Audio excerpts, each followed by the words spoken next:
So, Battlefield Hardline, a little bit more news today for you guys, specifically about class balance.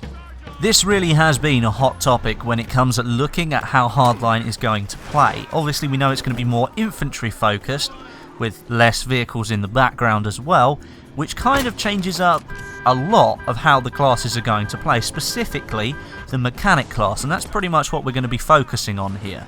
There have been some really big changes with the mechanic class. I'm going to recap what we already know and how some of the newer changes are going to affect the balance of that class. So first of all, we know the mechanic class within Hardline has had his RPGs taken away, which makes him significantly less powerful than the variant that we have in BF4. Those RPGs and s'mores have been taken and put in the battle pickup category. So you know in Battlefield 4 when you pick up the railgun or the 50 cal sniper rifle, that's where the RPGs are going to be within Hardline. The developers felt they didn't really fit into the setting, and I have to agree, not many robbers or cops are going to be carrying around an RPG over their shoulder. So if you're fighting over one that's conveniently located on a map somewhere, I think that makes for a little bit of better gameplay overall. Now to balance up the mechanic a little bit, to make sure he has got some firepower, they took the M320 grenade launcher from the operator or assault class and gave that to the mechanic. So he still has the ability to dish out a bit of damage when a vehicle's going past, which makes sure he's not completely vulnerable when he comes around the corner and there's a vehicle right in front of him. So if we look at that scenario, you can probably say that the mechanic is still fairly underpowered. If you then look at the fact that that class is dedicated to the PDWs the same way that it is in Battlefield 4, I much preferred the way that that worked with Battlefield 3, where the engineers had the carbines instead. At least they were pretty powerful. The PDWs just really aren't good for anything longer than maybe sort of 30 or 40 meters within Hardline. And as a mechanic, I'd probably want something that's going to deal a lot of damage, or something that's going to help me to kill somebody who's standing right in front of me or is a little bit further away that I haven't got a chance to kill. And this is where some of the new perks come into hand that have been changed over to the mechanic class, and I think they really help balance it a lot better than it was before. Now the first one is probably going to have quite a divided opinion here, because I know a lot of people hate this in Battlefield 4 already. But you know the defensive perk that you can equip for your soldier as a field upgrade? Well, you can now equip that within Hardline only to the mechanic class. None of the other classes get that, only the mechanic gets it. And I think the reason behind that is, as I mentioned, the PDWs aren't very powerful in Hardline, and they're certainly not very powerful in Battlefield 4 anyway. But they're not very powerful within Hardline.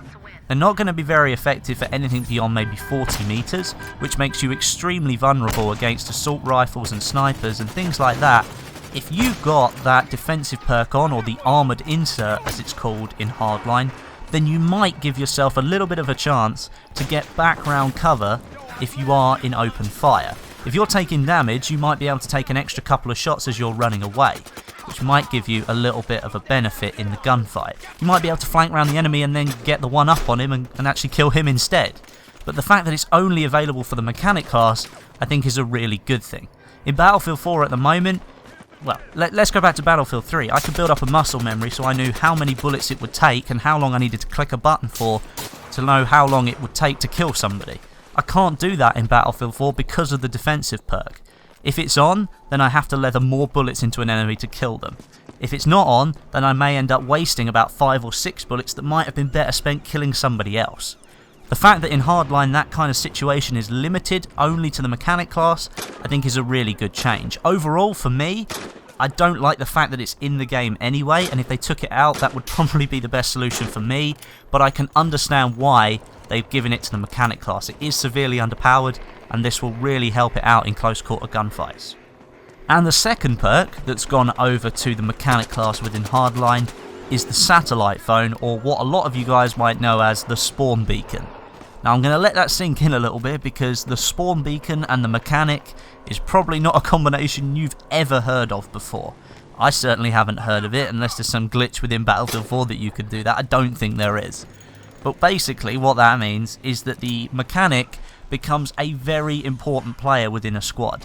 If you want to spawn on one of your teammates, then that's great, but sometimes you might be jumping into a really hot activity area. Might be a lot of bullets flying around and you don't want to risk that. If somebody's got a spawn beacon down, that's pretty much a safe spawn 99% of the time. If the mechanic has access to that, that makes him a really pivotal player in you trying to push up on the enemy and maybe take an objective. Whereas a sniper or a recon player had it before, they may sit at the back of the map and just put the spawn beacon there so they can spawn themselves back in all the time. The mechanic doesn't have that option. They don't have a weapon that you can sit 300 meters away and still get a kill.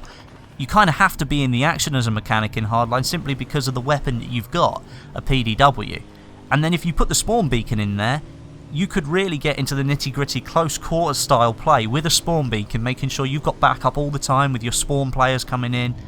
It could be a really good situation to have yourself in. And like I said, it makes it really valuable because if you want to keep pushing an objective, you don't want to get pushed back by the enemy. If you've got a spawn beacon there, it allows you to do that. You can keep up your front line much higher instead. And because the mechanic kind of fits that role with his PDW, a close quarters weapon, I think that's a really cool change. It might seem really strange to think a spawn beacon and a mechanic going together, but when you do start to think about it, it kind of makes sense because of the close quarters sort of style of play that the mechanic's going to have. And I think both of the changes actually are going to be really good for Hardline. We know it's going to be infantry focused, there's not going to be a lot of vehicles out there, explosives are going to be kept down to a minimum, but I have to say when the explosives go off and you do manage to make something explode, Visceral have done a really good job with the explosive mechanics and they do look absolutely stunning. But that's about it for today's video, guys, so thank you very much for watching. Leave some comments today, let me know what you think about some of these changes. Obviously not everyone's going to agree with them. I think they're good moves, but it's going to take a little bit of getting used to, I think. But as I say, thank you very much for watching. If you could leave me a rating, that'd be great. But until next time, my name is Westy, and I'll catch you guys in the next video.